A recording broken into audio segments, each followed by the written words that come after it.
Well, hello there, Sister Wives watchers and chick chatters. We're back with Sister Wives episode 2 and also a tiny Kody's Corner. I don't know if you watched Special Forces yet this episode. I have not watched the most recent episode. It's kind of tough because they come out on Thursdays. My husband's an avid football watcher, so Thursday night, this television is exclusively football. We film on Friday because he usually works on Friday. So it's going to be hard for me to see the most recent one when we film, but I'm caught up to there.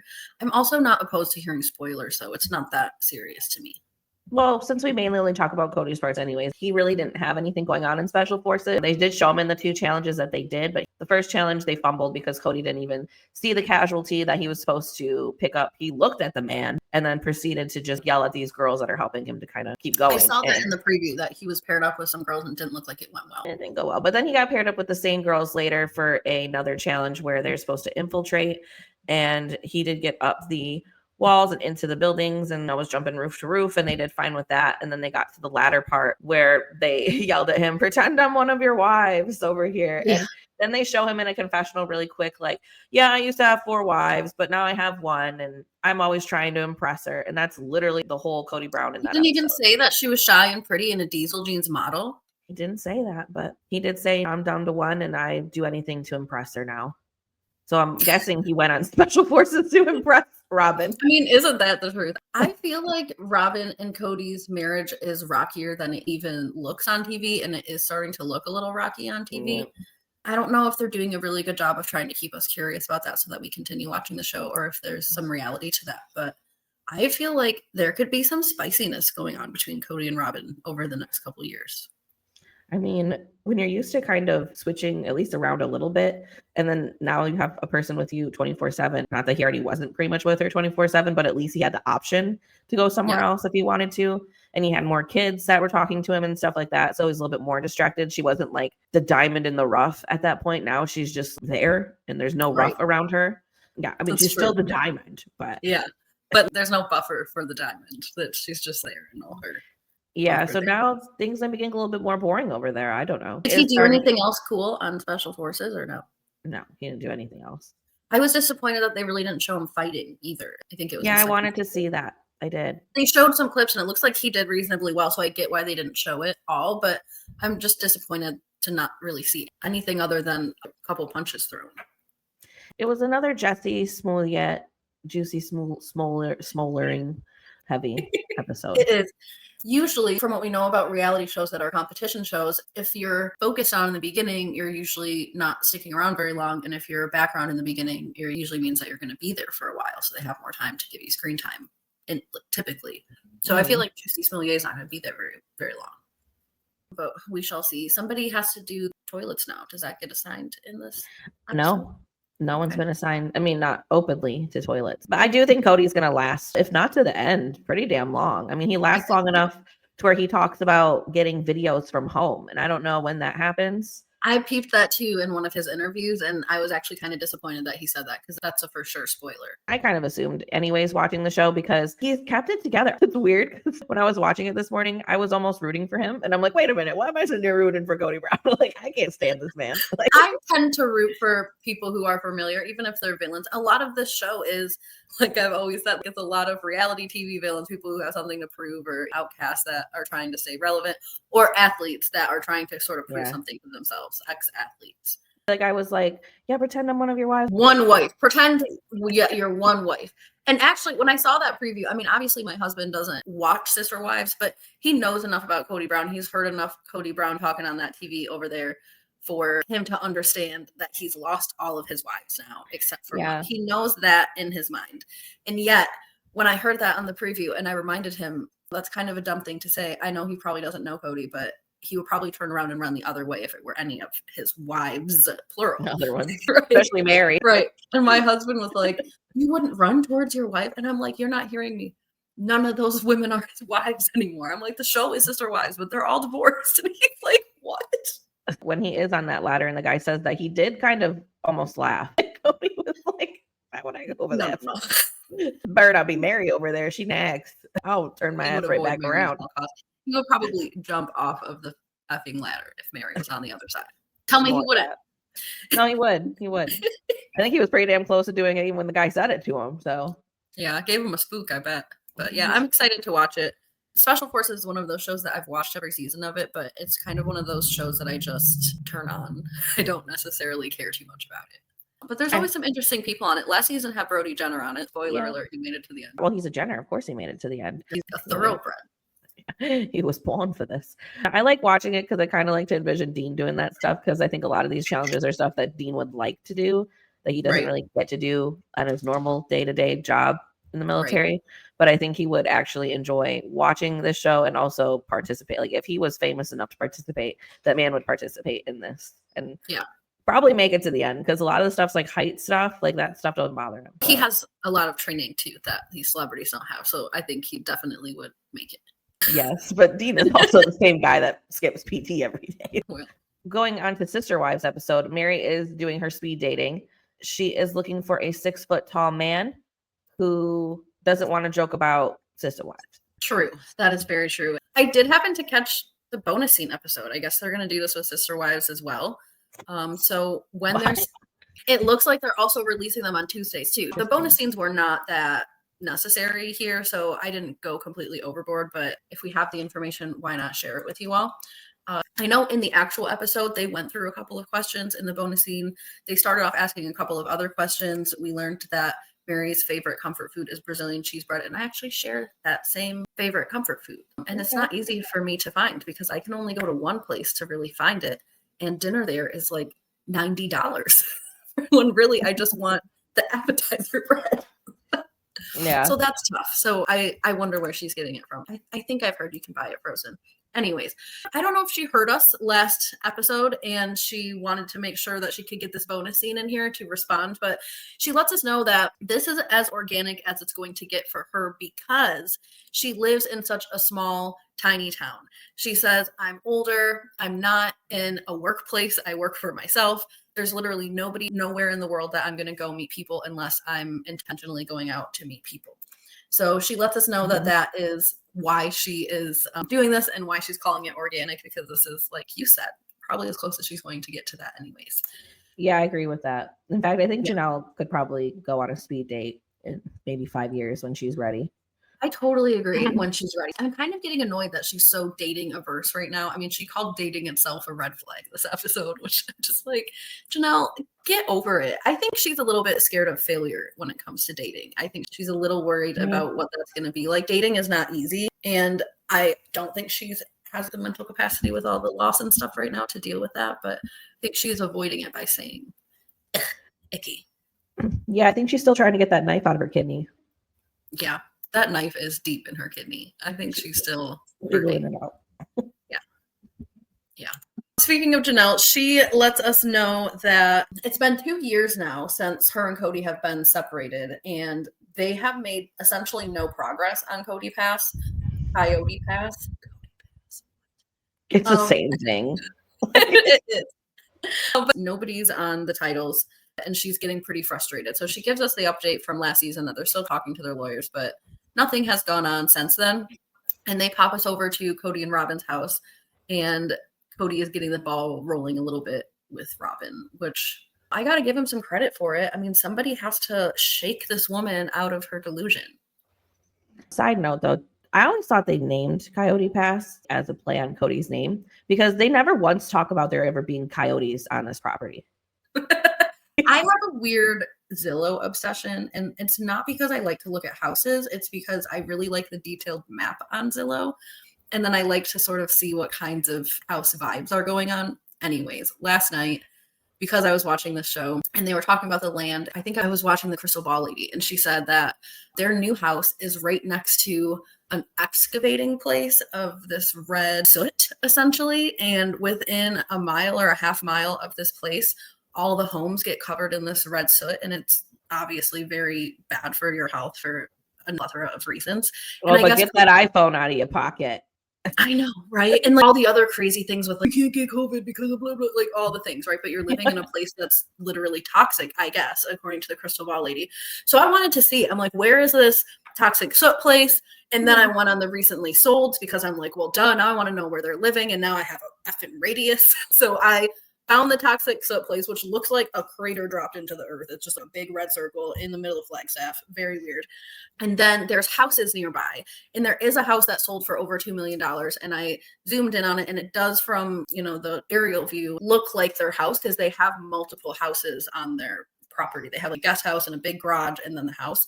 It does look like it was their house, but I couldn't find any pictures, which also made sense to make it look like it was their house.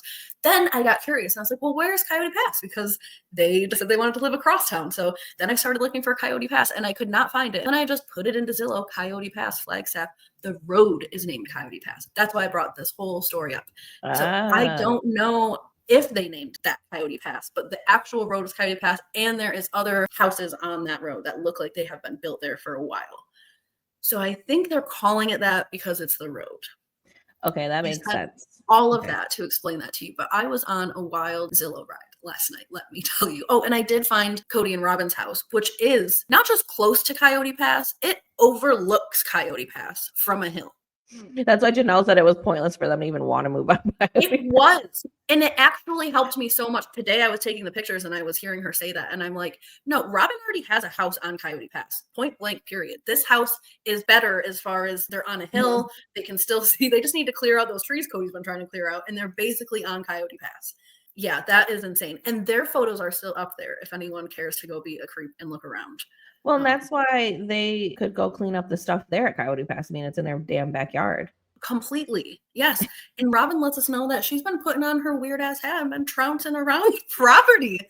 Giving it good vibes. Yeah, like she took out her potions and incenses and she's going around trying to sage the place, hoping that we're going to get out. We're going to get out here. We're going to get out here. Lady, you were already out there. Not even just right now, but you live right next to it. I swear the karmic universe was listening to Robyn say this, like, girl, what? You're out here. You are out here. What do you mean? I know this whole scene between her and Kody, I couldn't help but laugh because why is this all being stalled based on Robyn? I mean, you got 3 other people that want to sell, are ready to sell, can't wait to sell, Kody included. And the one person, Robyn, is like, I can't give up the dream. We're going to get out. You're not still going to get out there. I swear that video of her was probably taken 2 weeks before her and Kody even sat down for that. We're going to get out here. No, I think that this was taken last week. It's her same, current body type. Well, she's had that for a minute, but now that's a sister witch right there. That is a sister witch, if I've ever seen one. Wow. It's giving Blair Witch Project. It is, definitely. So she feels like she's betraying the family by letting go of the dream that literally everyone else is let go of. I mean, to the point where Jenelle has a new property with quadruple times the land and is preparing to build out there.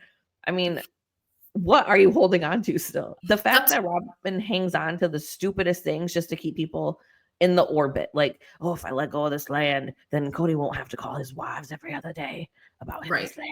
I think that's really what it is that she likes that there's still this small connection where people have to deal with her over this land. I tend to agree because I can't think of any other reason why she would truly care this much. It's just insane. Wouldn't you want some of your money back? I mean, I know it's not your money, Robyn. She doesn't care about money. As long as she can buy some dolls and some journals, she doesn't need a lot in the bank. You'll get a lot more dolls and journals if you just sell the damn property. I don't think she even has a brain. There's something wrong with her. Kody actually makes a lot of sense. And he's just like, you know what? If this property, if even seeing it is making you so upset, let's just move across town to the soot place. Yeah. The Red Rock soot. Yeah, we can move across town. We can just pick it all up and move. Why not? Yeah, well, like you said, he's talking some sense into her here. He's like, there's literally not a single human that wants to live here. I don't even want to live here anymore. I don't want to do this. Everything here is a source of pain. Let's just go. And Cody's really good at that. He loves to move. Another thing that I thought was interesting in this conversation is when they do talk about moving into a new house, Robyn brings up maybe a good space for the kids and then maybe your kids. Like, what happened to our kids? Weren't those kids also your kids? Are they not your kids? If you're so worried about betraying the family and everything in one breath, the next breath, they're not even your kids. So what is that? Yeah. No, that's a very good point. They have begun to separate our family from the rest of the family. And Kody says, I think in that same conversation, some weird, bizarre stuff about a happy life and a happy wife and happy kids. And then I have these other things, like as if they're just stuff that you accidentally ordered and you just like stuffed it in a storage room for a while. Or it's like, I have this beautiful house, and then in my garage I keep that other stuff. It's just so weird, dude. Like Meri in the barndominium. Yes, like Meri in the barndominium. Exactly that. I'm gonna have all my stuff down here, and you can go up with all the things I don't want to deal with.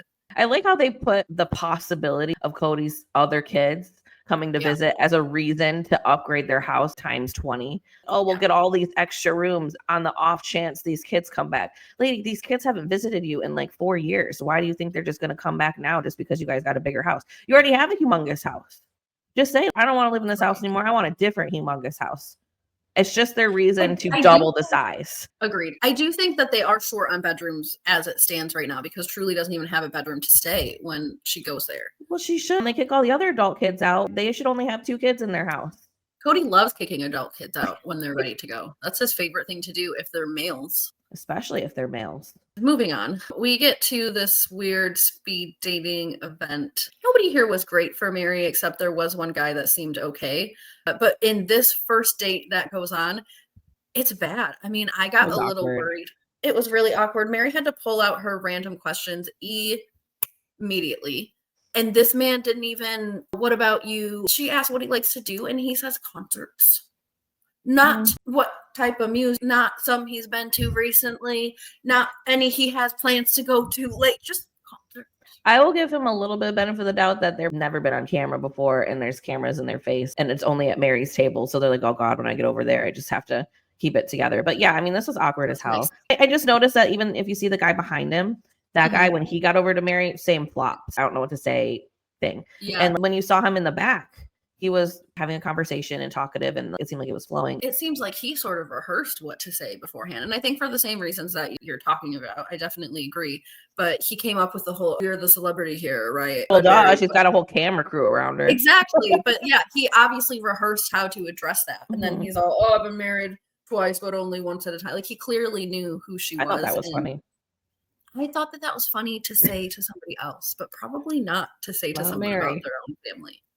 Well, I think it would have been funny for Christine, but not Meri. Possibly. But maybe not at the first like speed date. Not the first 4 minutes. Yeah, maybe later. But yeah, I did think it was kind of funny. I'm not gonna lie. Meri's like, it's just a dumb joke. I don't like dumb jokes. If you're gonna do a dumb joke, it's gotta be funny and not about my family structure. Y'all are so sensitive about your damn family structure for people who put their damn family structure on television. Like, yeah, relax. And now for the last 3 seasons have been talking about how their family structure has contributed to the downfall of their family. So excuse the world for being a little judgy about your past decision making. I understand that you were indoctrinated into a religion and that now you feel like maybe that's not your best choice for the future. But the rest of us have already been there thinking that. Okay. Yeah, just have a little fun with it at this point. It didn't work. Just a little. Just a little fun. This guy seemed okay, just not sufficient. A lot of her dates just seemed so stale. They were all stale. And I think some of that honestly was Meri. She comes off as like bitchy sometimes. She does. Her tone. And I don't think she really means to. I think she's trying to sound interested, but she gets this kind of tone that I don't personally take to. If Jen was there, it would go a lot smoother with her. And yes, and I think her voice would be more inviting and kind. But we do get a bonus scene with that guy. I watched this bonus scene twice because I asked myself I think more than twice, asked myself if I was blacking out or having a stroke. I don't know why there was a bonus scene. It was 15 seconds long, and she let us know that she lived in these 4 states that we've seen her living in. Yeah. So I don't know. Then they talk about speed dating a little bit, and Kody, of course, has to get his 2 cents in, or the producers want that. And he says that polygamy basically was speed dating for him. He'd either go on one date and people wouldn't want to see him again, or he'd go on one date and ask the girl to marry him. It's kind of like one or the other with him. He said he was so weird people didn't want a second date, and I just believe that in my soul. I believe it. I think a lot of people probably thought he was, gay. It seems like the whole community did. I remember when he went to go visit his high school friends, and they all thought he was pretty gay. Well, and then seeing him take all these orders on special forces and stuff, I'm kind of like, well, If there were no women, I don't think Kody would be truly upset. He wouldn't. You're right. I think that's a great way to say it, because he just loves men. I don't think he wants to be romantic necessarily with men, but I think he wants to spend all his waking time with men and then just have a woman in the bedroom wait, like a pretty shy wife that just stays pretty and shy. Yeah. And he can spend all his time with men all day. I'll give her dolls and her journals like a child and lock her in a room. And then when I'm done with my manly stuff, I'll go in there and whatever all that is. Lick the. But yeah. And then we have Mr. Daniel here, who snuck over from the mid-30s group. He tried to grow out that mustache and everything for this. Yeah. I think he wants a cougar. Woman. Yeah. I mean, Meri's like, I don't know how he got in here. He's in the wrong age bracket. No, I think he wants to be here. I think he wants to be in this age bracket. There are some people that like to date older. He looks like he'd like to date older. And Meri had a great time with them. You know what? It's not a bad thing to have a little younger hookup if that's what you want to do. Yeah, I mean, as long as he doesn't want kids, why not have a younger man? What you're looking for is a person who travels and likes dogs. Why not have a younger man who can cart you around until the day you die? He is forever going to be 12 years younger than you or whatever he is. I mean, geez, you could be on a whole CPAP machine in a wheelchair and this man is still going to be spry enough to take care of you. What better way to get back at Kody Brown by getting a younger man? A little whippersnapper. Not shy, pretty, younger man. I love it. I wish she would have considered this just a little bit more. I understand why it's a little bit creepy, but your child is 29 and he is 37. Yeah. That's a whole different phase of life. I understand that it's not even 10 years apart, but 29, think of 29. Not like you see your child every day or anything. You guys don't even live in the same state. And I don't even think your child would care. You know what? I bet if you told Leon, I'm seeing a younger man, Leon would be like, okay, you go, girl. Who cares? It's good for you. It's not like you're going to marry this man. It'd be good to maybe go on a couple more dates. Maybe get yourself, get your little poo-tang thing wet with this younger man. But what better way to get back at Kody Brown than to have a hot, younger wife, man? Your wife, man. I mean, that's what he did with Robyn, right? He got someone 10 years younger and she was 30 and he was in his mid 40s or something. Y'all were already married when this woman was 10 years old. You even said that in an interview. So true. I'm just saying, I don't see what the big problem would be for you to date a younger man. If Kody can do it and he's happy with it, I would do the same thing. And I would send Kody a photo. Kody and Robyn are soulmates. Why not take a leap of faith, Meri? He liked watching David and Christine's love story. If I was Meri, I'd be sending him photos from our vacations. This is me. And what was his name? Daniel. Me and Daniel on the lake. That's a great idea. I could tell she actually liked Daniel. She just felt a little too old for him. But I wish she would have said something to Jen, because Jen would have probably been like, girl, let's get a hold of Daniel for some fun. But we break off of that. We'll come back to that. And we come over to Christine's house. And she let us know that Mykelti and Tony have decided to move to North Carolina. And she's incredibly distraught and sad about it. There's been this rumor a little bit beforehand that Christine and Jenelle were going to be kind of dueling or arguing this season because of the living situation with all of the kids. Because the synopsis of the season written from TLC said that. And everybody's like, what do you mean? They're totally fine. They're not arguing at all. But now I see what's going on here. This is playful, of course, but I think Christine is really sad, rightfully so, but not like this is all Janelle's fault and people are moving because of Jenelle. It seems like they're doing what is working best for them and their family. We get a bonus scene here with the two of them while they're packing that pretty much says as much. Mykelti explains to Christine that they have opportunities there for the two of them as adults. And right now their kids are not yet bloomed. That's the word that she used. So she thought they don't have any friends right now. They're not in school right now. It's a good time for us to go where the opportunity is for us so that we can plant roots and then our kids can sort of bloom there. So they're wanting to be around like cousins and a little bit closer to family that has children.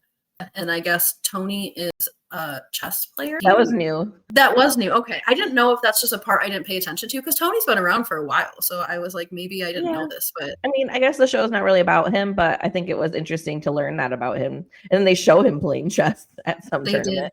He looks so much more serious than he always looks. Yeah. It was weird. Yeah. But I guess he wins money in these tournaments. I don't know how much money, but okay. Now, I know Aspen, I think, just had a child, or she's about to any moment, because we did see a photo of her pregnant a few months ago. So probably other than Aspen, Maddie's really the only other one with kids at this moment. So I can see why Mykelti wants more cousins for her kids, because yeah, it's just them two right now with kids at the moment, especially of filming. And Aspen's is so fresh now. Maybe she'll move as well. It sounds like everybody wants to move back to North Carolina. Everyone's talking about it. Christine's upset about it. I think she was listing multiple people that had either recently moved or were considering moving. Christine sort of frames this all for us as well, but we all know that Mykelti has tried for so long to try to keep the family together. And I was actually happy to see this scene put in. They so often put in these random flashback scenes that we really don't need to see. Some of them are like, this happened last episode or even last season. And I know that this part wasn't incredibly ridiculously long ago, but it was nice to see a flashback of this scene because I forgot how Mykelti was the one trying to bridge gaps between the literal divide that started the day that Christine was saying goodbye. I mean, that scene was so tense and awkward. Everybody was on their various sides that they were choosing. It was so weird. And yet Mykelti was in the middle, postpartum, brand new baby, trying to tell everyone we're still going to be a family. And she's been doing this for a long time. So it's time for her to pack up and focus on her family and get out of here. Well, and apparently she tried to meet up with Kody and Robyn, but their plans didn't sync up. We had plans we couldn't cancel. What plans do you have, Kody Brown? I know. What a loser. Plans do you really have? Yeah, he's tried to make it sound as if, and of course this can't be true, or he would have just said it straight out. He wouldn't have given us all this word salad, but he tried to make it seem as if they had a date set and then somebody had this scheduling conflict and then nobody could ever come back from it again. But it would have been a lot more. Robyn don't work. That's what I'm saying. And your kids don't go to school on the weekend, so I'm sure you could have picked out a weekend. I kind of think it's because they already fell out after Garrison's funeral thing anyways, because I've been hearing that. I agree. But Mykelti said that she had wanted to see him beforehand and that they ended up just not seeing each other. So I'm sure she did, but maybe Kody was like, well, it's still awkward and the disrespect and the loyalty. And he could have done an apology. You're right. He loves to do that. Yeah, but he probably didn't want to openly say that again. True. We have round 2 now of speed dating. We meet Ron. He is the only real contender for Meri. I think you and I agree that younger guy could have been. But really, he's the only real contender for Meri. I like him. He seems nice enough. I liked him too. He presents himself well. He has like a similar life stage going on. He has kids. They're older. They're independent. He also has grandkids. So I thought that it was cute. They ended the date and he double checked that he knew what area she lived in. And she said, I live in southern Utah, the direct opposite direction from you, and pointed up. So I think it's funny that she said that too. It made me think that she wasn't interested because she's like, oh, the distance. But yeah, exactly that. I mean, I think maybe she is interested, but she wants to kind of give it a good excuse in case things don't work out. But he's cute. I enjoyed him. I thought he was a good fit for her. For some reason, she was impressed by his outfit. Like everybody there wore sweats except for him or something, because everybody else was dressed perfectly fine as well. I think he just came across the most authentic in how he showed up. I think that this would be a nice match for her. But then, of course, Meri as herself is like, I'm not even going to fill out the QR code until maybe tomorrow. Thank God for Jen. She's like, listen, lady, I vetted this guy out when I was waiting back there. And you're going to fill that damn QR code out or we're not friends anymore. I'm sick of this. I took you all the way here for you to be Miss Debbie I feel like Downer. This is so you and I. This whole dating thing, I feel like Jen and Meri, we can be pushy sometimes with each other about things that we want. I feel like I would say that to you or you would say that to me. I'd be like, no, I'm not going on this date. No, I don't care about these guys. I'd be like, listen, I'm taking photos and I'm going to sign it, fill it out for you. I just know that you would say that. So I think it's hilarious. Well, she drove her all this way. See, there you go. Now you're going. Why be such a Debbie Downer about it? I know that you didn't have great dates, but you had 2 good dates. You had one good date. So monotone and kind of yucky as soon as Jen sat down. I don't think it had anything to do with Jen. I think she just got filled with a whole bunch of anxiety about the dates and how they went. I think it wasn't what she was anticipating. I think she thought she was going to have more options than just Ron. Sure. You can't be too picky these days, Mirror Bear. Right. Oh, also Jen offered, I met Ron at the front door because he was late. So basically we're best friends now. Do you want me to go and get his number? And Meri said, absolutely not. I'm not even sure if I'm going to ask the lady for his number, but you better butt the heck out of it. She's crazy. Whatever, Meri. Just get the man's number. You got catfished by literally somebody you never even saw. Not a single video, not a nothing, but some man that you jived pretty okay with on a speed date. Oh, like, relax, woman. I can see where Kody says she's difficult. She's definitely difficult. She is. 1 minute she's like, I'm funny, I have this great personality, and the next minute she's kind of down and cold and meh. Yes. But anyways, so we go back over to Christine, and her and David are sneaking out of their house before Tony and Mykelti wake up so they can start driving to North Carolina. For people who don't even want these people to move, they're getting up at it early to make sure they're there first. But they see this little dog, and Christine calls it a rat. And you know me. You know me, like if I see a random dog on my doorstep, I'm probably spending most of my day trying to find the owner. I couldn't believe that they just left it. It's like a puppy. I know. As from the people that are like you, Christine has been getting a lot of pushback and blowback online about this dog. Good. And right before we started filming, I was watching a video. I think it was from the Crystal Ball Lady again. Apparently, this dog is a neighborhood dog. It was not necessarily a stray like it was a stray, that this dog is well known for kind of strolling around the neighborhood and, you know, checking things out. And that it was clearly somebody's dog and they were leaving, you know, across country. So they're not going to take it. Collar on it. Like, agreed. Yes. This dog is clearly well cared for. So yes, it's probably loose, but Christine let us know that this dog is fine. She also reminded us that she says she's not a dog person. Now that is not a reason to leave a true stray dog out, you know, on the road. But I feel like if you've seen this dog before, then it's probably not as much a big deal. I kind of think that they were trying to be silly about it. Like, it probably is a neighbor's dog a couple doors down, and they were probably like, never seen that dog before. They probably thought that it would be funny and come across funny, and obviously people don't ever want to see a cute little dog like this. How does Crystal Ball Lady know about this dog? How does she know about everything? I don't know how she knows about everything. I mean, I take everything that she says with a grain of salt 100%, so I encourage all of you to as well. But she does just seem to have a wavelength into these strange details. So the Crystal Ball Lady didn't know about the neighborhood dog. Christine did a TikTok live in the car with David explaining the neighborhood dog. That makes more sense. I probably explained that completely wrong. That makes more sense. I'm giving the wrong credit too. I actually just pulled it up because I really was just looking at it before we started. That is not the Crystal Ball Lady. Far from the Crystal Ball Lady. I saw this on the Sarah Fraser show, who actually she's amazing and awesome, and you should listen to things that she says. Anyways, David decides to ding dong ditch a neighbor that looked like they weren't even home with this dog. And then I tried to follow him back. Yeah. But Christine's not in the mood for David's shenanigans. She's losing one of her kids to Jenelle, and she's not happy about it. So even though David's got jokes, Christine don't really got jokes. Not a joke to give. Not a joke. Except for David accuses polygamists of eating dogs, which again is obviously a joke, which is why I think that this whole thing was a joke, like the dog being a stray and not knowing where it came from and calling it a rat even. I know she says that she doesn't like dogs, but I think she was being playful and joking as much as possible. Let's have some compassion for Christine. She was in a bad mood. She's, like you said, losing a child to North Carolina, and she knows only more are coming. And she has to convince her husband to drive all these U-Hauls over and over again. No, polygamists do not eat dogs. I don't think. I've never been a polygamist. Doesn't sound like something they do. Or roadkill or anything like that. She did say, we were pretty poor, but not that poor. Right. I thought they had a dog in the beginning of the series, but if I remember right. But Meri had a dog. Okay. And she has a dog again now. Meri's always been a dog person. I'll give her many points for that. Always. Yes. I think Meri's dog was kind of like the family dog, though, because I do remember the episode where the dog passed away and the whole damn family came over. It was a whole thing, of course. So we go back over to Jenelle, and she is meeting with Meri on a Zoom call about Coyote Pass. And apparently, Kody asked Jenelle if it was okay to just put everyone on the title equally. And what an idea.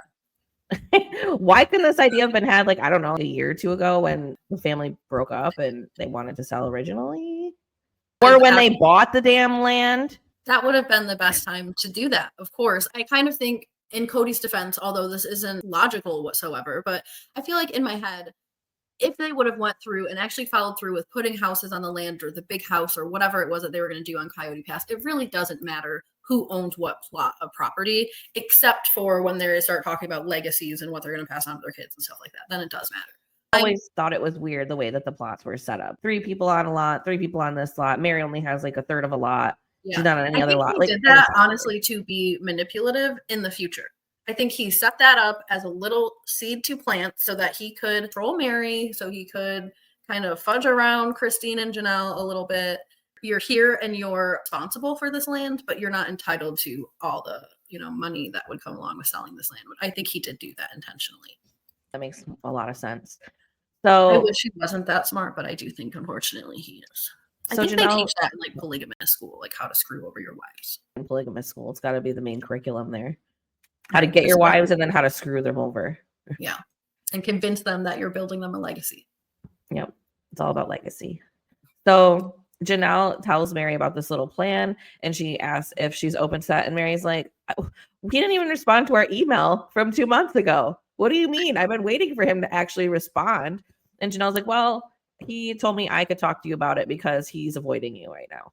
He actually did respond, just not to you. Yeah, he responded to me 2 months later, and now I'm here to tell you. Look at the face of disgust when she knows that. It's like she has been smiley, happy, bubbly all episode. Look at those eyebrows are ruffled. I would be just as confused because last season when we saw him move her out, and yeah, I don't know, they seem to be on decent terms. And in fact, the last tell-all, he even said, the only one I'm on decent terms with is Meri, of all people. I get along with her better now that we're divorced than when we were ever together, blah, blah, blah. And then now all of a sudden it's, well, she nags, so I'm just avoiding that. I don't. And he could not be having any more fun with it than he possibly is right now. He thinks it's hilarious. You don't care. Sometimes I can see where Meri is a little bit more difficult. So I wonder if they had some kind of altercation at some point that wasn't filmed or we don't know about it, that he's just like, yeah, I'm going back to ignoring this lady like I did for 10 years.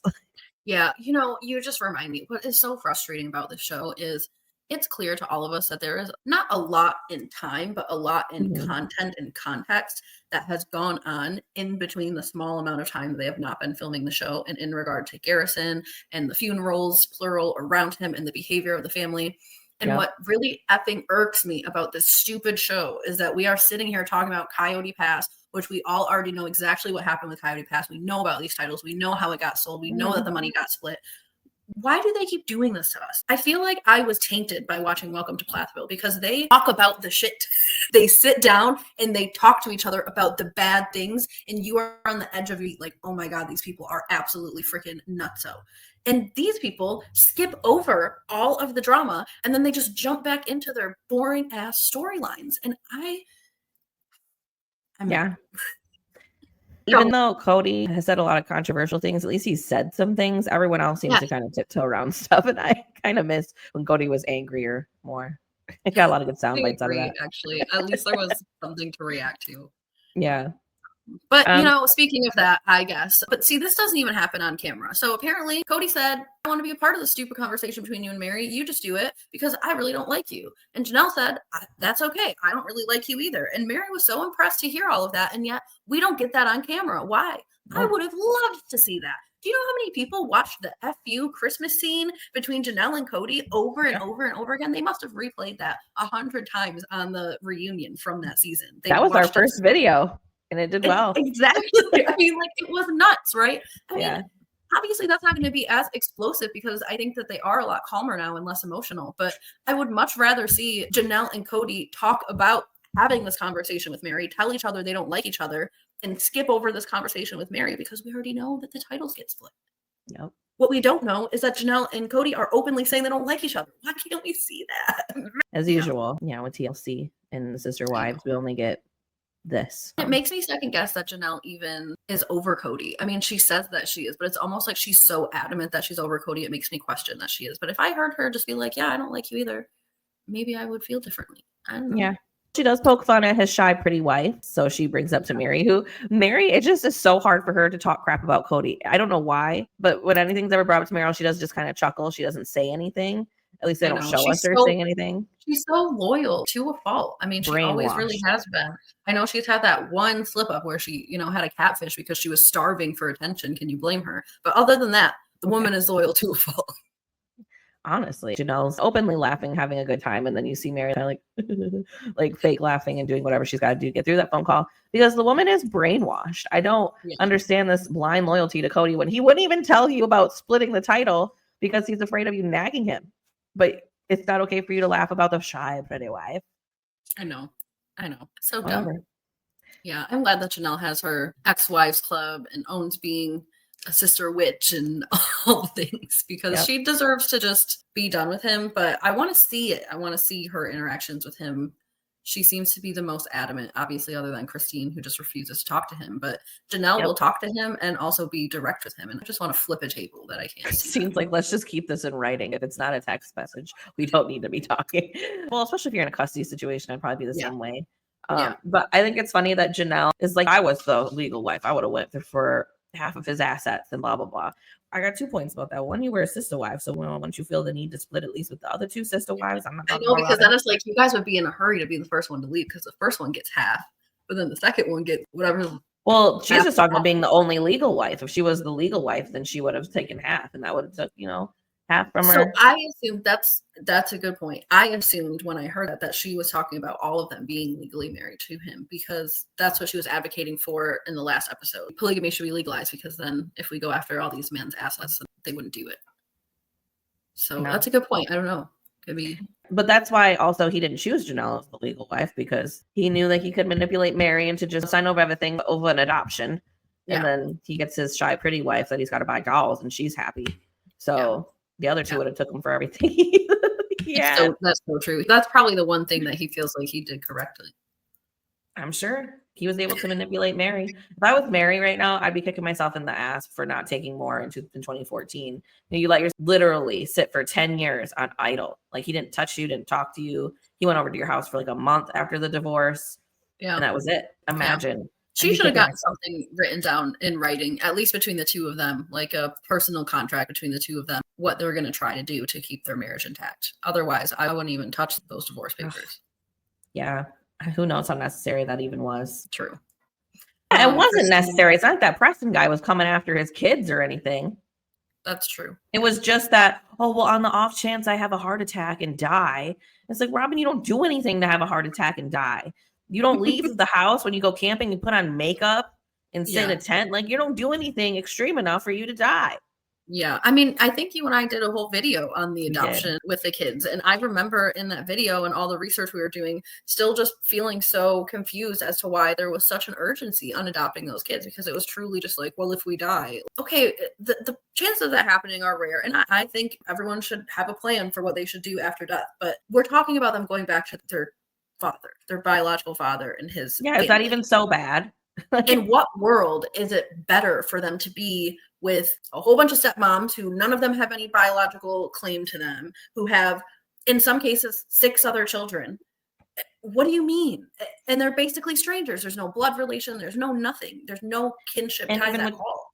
Even with Kody, isn't the risk of abuse with a step parent more than a biological parent? Possible. I don't know the statistics, guys, but I'm just saying, just don't think it was as necessary as they made it out to be. I think they tricked Meri, and I will die on that hill. I think it was all just a facade, because why was that woman all of a sudden, after being married to Kody for 4 years now, terrified of dying because of her children going back to be with their biological father, who she took for thousands and thousands of dollars and put his own business under? Like, it's not like the man was addicted to rugs or anything. He probably just wanted to see his kids a little bit more. And in their whole agreement for the adoption, he was supposed to see them on a regular basis. Well, no, that didn't happen either. So why would it? They don't owe him anything at this point. They have brand new birth certificates with Cody's name on it. Yeah, they had Dane get in that whole accident that Kody was there for, and then tried putting these medical bills on Preston, and then use those medical bills as a way of saying that he's behind on child support and medical bills and all this. But if you were to sign over custody, we'll get rid of all of it. Yeah, that's pretty effed up. Yeah. I mean, definitely check out our deep dive on it. I'll link it in the description. But yes, please do, because that was a while back. But yeah, check that out. We did a little bit of research, did a little recap on the whole situation and how it played out. But back to this episode, we do see Christine and David back in the U-Haul, and Christine lets David know that the last time she saw Jenelle, she wanted to slap her. And she says that she was kidding, but I don't think she is kidding. I think she's not mad at her like she's really angry, but I think she probably did want to slap her just out of a little bit of jealousy. Yeah, but it's starting to get contentious over there. But Janelle's saying, bring me all the grandbabies. Bring them all. Bring them all over here. I got enough land for everyone. Yeah. And this is when Christine goes on her whole rant about all the kids that are thinking about leaving. And actually, it is quite a few kids. Almost all of her kids, except Isabel, who literally just moved back from North Carolina. So, yeah. And what better way to get back at Kody for Jenelle as well? Coyote Pass had 4 acres. She's got 156 acres or something like that. Now, if Meri gets the younger man, you get Christine a little something too. Yeah. Christine gets her romance, her attention. She just gets her happy ending. That's all she ever wanted. I mean, everybody's got their thing at that point that Kody be fuming about. Well, Kody has freshly bleached his locks, and he has come into the living room to let Robyn know that the titles are all figured out. Everybody's 25% owner. And he just needs her to sit down and sign this. And not so quickly, though, because also I just want to sell our house, too. She's like, this house? Yes, this house. So they talk about that. And he does this same weird leverage thing with her. I have a great idea. Let's just find the house that you want. And it's like, what a weirdo thing to say. First of all, what makes that a great idea to any person that's not Robyn, right? It's like, I have a great idea. Let's buy you another doll. And then it's like, she forgets about everything else that's happening and she just buys a doll. I mean, I think that's what he was trying to do with this damn house. Just Let's get what you want. Yeah. And then I can just get my needs met that way. It was so strange. But they do try to play it off and fool us all like they're thinking about the kids, like they're thinking about Truly. They want to have enough space. But I think we all know that these two just want to live in a giant ass mansion, the two of them, and probably would prefer to have as minimal kids and grandkids in their house as possible. They need more walls for their art and more rooms for their dolls. Agreed. And here they are out on the terrace looking over at Coyote Pass. Literally out at Coyote Pass. Yeah. They agreed to go look at homes. It's baby steps with Robyn. Honestly, I can't even imagine anything getting done in their house. I mean, I feel like Kody does a really good job of pulling her along because she was asking for baby steps when they came out to the porch. She was like, I need a couple of days. I need to talk to Jesus. We need to pray, all this stuff. And then within I need to go back out on the property in my witch hat. Yeah, I need to go on the property in my witch hat. And that's when Cody's like, no need. We'll just go to the porch and look at it. So then they come to the porch and look at it. And within seconds, he's got her convinced, well, we'll at least go look at houses if we see something that we like, which is a couple of steps further than I need a couple of days in a conversation. If it wasn't for everyone else, Robyn herself would still be in Utah packing from that first move. She would be. She has no sense of urgency for anything. She wants to hold on to stuff for zero reason other than to keep everybody else on her little rope of hope. And it's crazy. I couldn't imagine being around that woman for longer than 2 minutes just because she's a tortoise. She is a tortoise. I know. We all think that Kody is slow, but I think that Robyn is the chain that drags Kody down. Yeah, because I think on his own, I mean, we saw him. He'd be putting lights up and doing things with his hands, cutting trees down, whatever. Man's restless. He's out here doing his best, at least. He's restless. He feels like he got to do some kind of project or something. And Robyn, who knows what she does with her day? She has a failed business sister wives closet, which she finally doesn't have jewelry pieces listed anymore. Do you know how long that took? Do you know how much backlash she had to get? Probably been like 8 years. I just checked this week to see if that site was still up. And the site is up. It's still under maintenance or coming back soon, or we're on a break, but they're no longer selling jewelry. She still even got the same damn pictures up of the wives and everything. It's like, lady, just take the whole site down. Take the whole thing down. You're paying for the domain every year for what? Yeah, somebody might pay for that domain a little bit, not like a bunch, but $1 or $2, a journal or two. I don't know. It's still not worth holding on to if you're not going to sell anything from it. You don't have a sister wife anymore. You'd have to rebrand anyways. Your jewelry wasn't selling to begin with. It just is everything. But just maybe within the last couple months, she probably took that site down. Good. You can't buy the jewelry, but you can read her blogs about motherhood. Oh, great. Oh, good. Okay. If you're ever feeling like you have insomnia, go ahead, go over to mysisterwivescloset.com and read Robyn's blogs from 2019 and above. Oh, perfect. Yeah.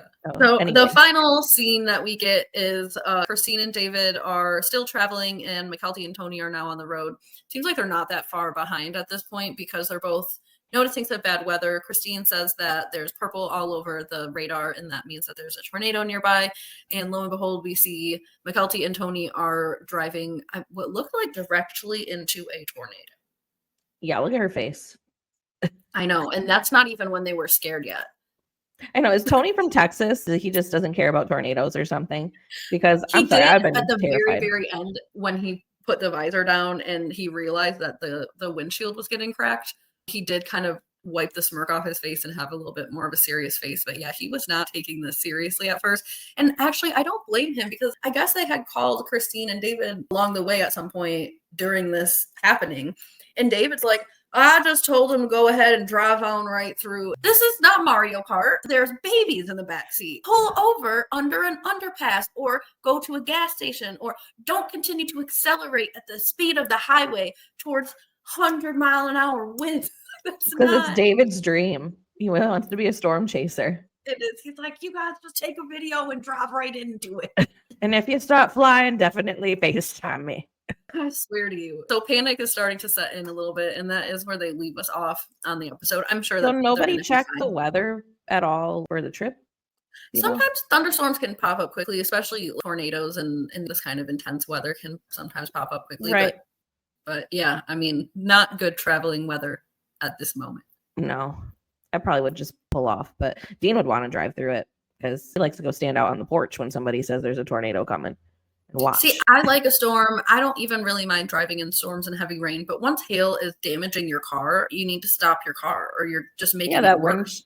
Once your windshield cracks, it's going to crack all the way through. If it was just the two of you and it didn't matter that much, but you got your kids in the car, like, let's be responsible. If the windshield is cracking, even if it's just me, I'm trying to get out of there because if there's more hail, that windshield's going to bust open and then there's glass everywhere. If it were me, I agree as well, but I'm not going to judge adults for making dumb decisions on their own, but I am going to judge them for making dumb decisions with their babies in the backseat. Yep. And to be continued on if everybody survives. Yeah, I'm sure that they will, but they did want to leave us on that cliffhanger, which good for them because nothing in this show is a cliffhanger. Obviously, we know that they survived, but I don't know, maybe something crazy happens. Maybe like the U-Haul gets tossed around a little bit. I don't know. What's for next time? What is for next time? For next time, they actually gave us a really brief trailer for next time, so I'm a little worried it might be a dry episode. But the ones aren't anymore. Very much agreed. We're going to watch Meri with those weird girlfriends that I wasn't vibing with last season come back over. And her sister witches. Her sister witches, yes. They're going to do some sip and swirl type of things, some painting and some drinking together, which looks like a fun time, except Meri is describing this in such a cold and icky tone because all of a sudden all these sexual innuendos came out, acting as if she's some kind of weird prude or something. She is a little. I guess, yeah. Probably more so now. I feel like Christine was so much, but now she's really had a revolution. Kody and Robyn are going to look at houses or move. I'm not exactly sure what they're doing. It was a brief flash. And apparently there's tornadoes everywhere. I mean, that doesn't give us any hope for what we know that they're going to survive. But Christine lets us know that they're traveling across the country and there's multiple tornadoes. They're not going on for the whole damn episode. Oh, it will. Oh my God, they did set us up to be storm chasers. They did. It's going to go on for at least half of the episode whenever we see Christine until they finally get it to North Carolina and then they're going to stop there. I was wondering, like Cody's on Special Forces, if he's going to now be on like Dancing with the Stars. Would that be the next one? I want to see him on Traitors or House of Villains badly. I could see him on either of those shows. You know, he's branching out. I'm liking seeing him on other shows instead of Sister Wives. I'm like, why did I hate him on Sister Wives, but I don't mind him everywhere else? I agree, and probably unpopular opinion, but I am really enjoying the scenes with David and Christine. The last few seasons I've been annoyed by it because there was so much repetitiveness with David and Christine, but they just bring such a lighthearted banter that is kind of funny, and David is really funny to me. So I don't know, maybe I'd be more open than I used to be to just watching a show with them too, but I don't know what they would have to offer. That who knew that watching Meri's speed date was going to be the highlight of this episode? Who knew? The low light, you mean? Well, the highlight of the season so far. I mean, everything else has regurgitated the same damn thing. I know. We are getting off to a painfully slow start here in season. The only 20. new thing that's been happening. I know, but it's still a low light for me. I mean, nothing happened. Like the guys were even kind of. But that's what I'm saying is that it's still like the highlight of the whole season so far. Everything else has been Jenelle hating Kody, Kody trying to get Robyn to do anything. The only thing new is Meri even trying to date, even in the most boring way. Anyways, thank y'all for joining us, Chick Chat. We will be back next week to cover the dry storm episode. Yes, but we're going to do our best to keep it spicy and get you guys through it. So don't forget to tune in. Please like the video. Leave us your comments. How are you feeling? Have you ever driven through a tornado? What was your experience like? It's sad that that's the question we have to ask at the end of this episode. Okay. Remember, reduce, reuse, recycle, Rihanna, and stay dry out there. Stay dry.